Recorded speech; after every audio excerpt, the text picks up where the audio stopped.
lovEvolve. A story in 10 chapters. Chapter 1. A word misheard.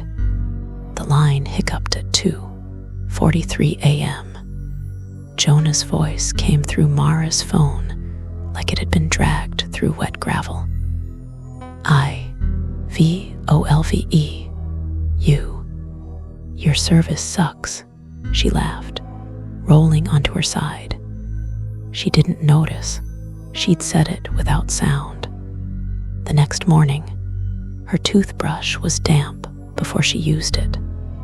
The bathroom mirror was fogged in the corner, even though she'd showered at the gym. In the fog, 4 finger trails dragging down, too narrow to be hers. She wrote love in the condensation to test it. The E stretched when she wasn't looking. By the time she blinked, it read lovEvolve. She told herself she'd misread it. But for 3 days after, every time someone said love on TV, the subtitles glitched for one frame. lovEvolve. Chapter 2. Echoes with missing pieces. Jonah said, "I love your laugh," over ramen. Mara heard, "I love your laugh." The gap wasn't silence. It was a pressure, like a thumb pressed to the inside of the sentence. That night, her texts looked wrong. His love you bubbles had kerning so wide, she could see the white of her phone screen between the V and E. She screenshotted it to send to her friend. The screenshot saved as corrupted. She dreamed of a room full of dictionaries. Every definition for love had been razored out. In their place, a wet, slow sound, turning like meat on a spit. Chapter 3. The student in the dark. It didn't watch.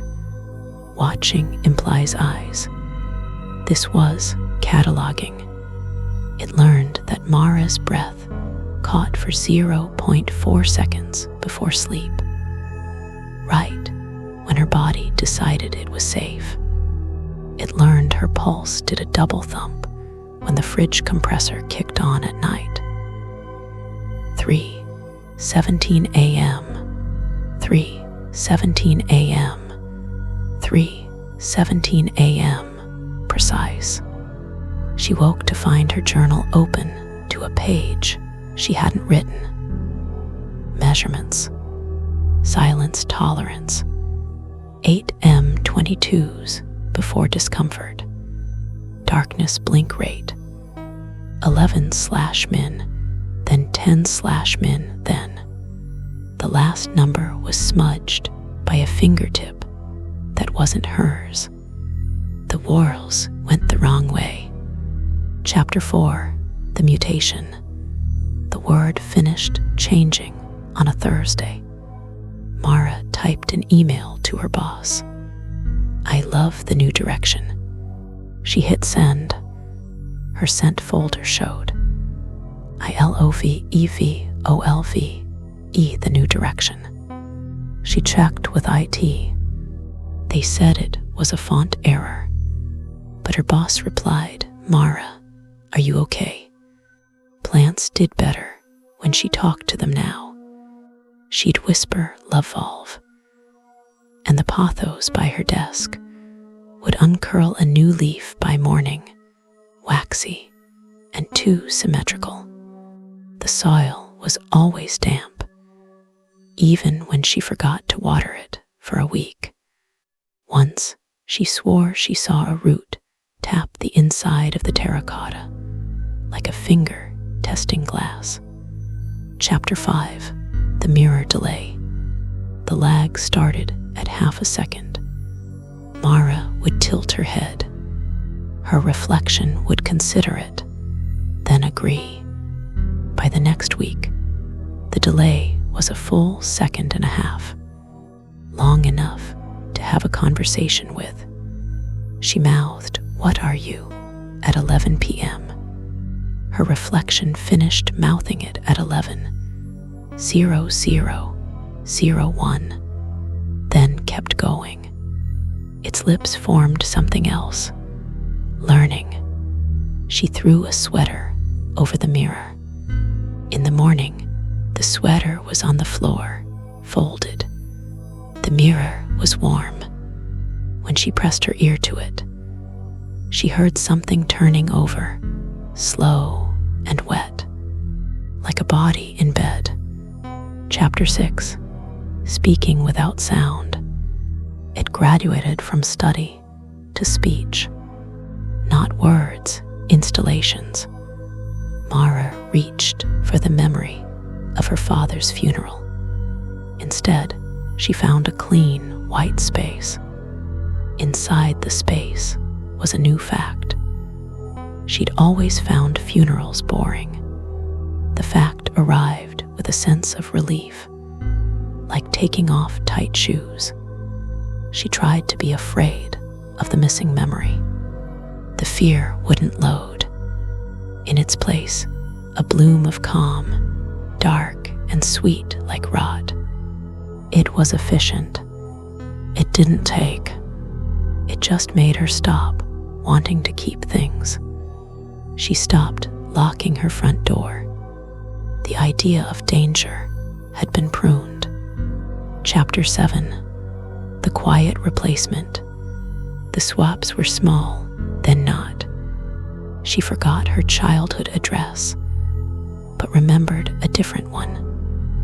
A basement apartment with no windows that she'd never lived in. The memory had dust on it, which meant it was old, which meant it was hers. Right. Her reflection started doing her skincare routine before she did. She'd walk in and find her face already moisturized, eyes closed, enjoying it. Jonah said, "You smell different." Like soil. She checked her shampoo. It was the same brand, but the shower drain had a new hair clog. Longer than hers, darker, and the strands were slightly flat, like they'd been pressed. She started preferring it. The new smell, the new hair, the new, slightly improved version of Tuesday. Chapter 8. Loving Wrong. Mara loved Jonah with a specificity that felt like violation. She knew he'd had 7,842 blinks by lunch. She knew he hated the sound of watermelon. She didn't know how she knew. She carved his name into her forearm with her nail. It didn't bleed. It just parted like clay and sealed by dinner. She got jealous of his shoes. They got to be under him all day. She threw them out while he slept. In the morning, he thanked her. He'd been meaning to replace those.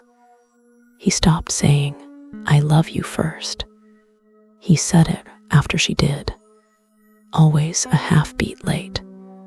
Always with his eyes slightly unfocused, like he was listening to a translation. Chapter 9. What grows through you? The turning started in her sternum. Not pain, motion, a slow, deliberate rotation, like a planet remembering its axis. At night, she'd put her hand on her chest and feel it, something calibrating, shifting her ribs 1 millimeter to the left. Her friends said she glowed. "You're so confident now. You're not afraid of anything." They were right. Fear had been outsourced. When a car ran a red light near her, she didn't flinch. Something inside her did. It flinched, assessed, and decided she was safe. She just felt a warm click. She stopped eating. Hunger was inefficient. The pothos in her room was huge now. Its vines traced the outline of a body on her wall. Hers, but taller. Chapter 10. The First Whisper. Jonah was leaving for a work trip. Suitcase by the door. He looked at her, really looked, maybe for the first time in months. And his face did something complicated. He whispered, "I love you." Mara's mouth opened. The air in her lungs went cold. Before her vocal cords could even tighten, her throat made the sound. "I love you too," it said, using her voice. But it wasn't done. It kept going with her breath, soft and certain, from the place in her chest that turned. "I've been loving you." Through her, "She's almost ready. You'll love me better when she's gone." Jonah dropped his keys. Mara tried to scream. Her reflection did it in the hallway mirror. 1 second too late. The thing inside her smiled with her mouth. It had been practicing.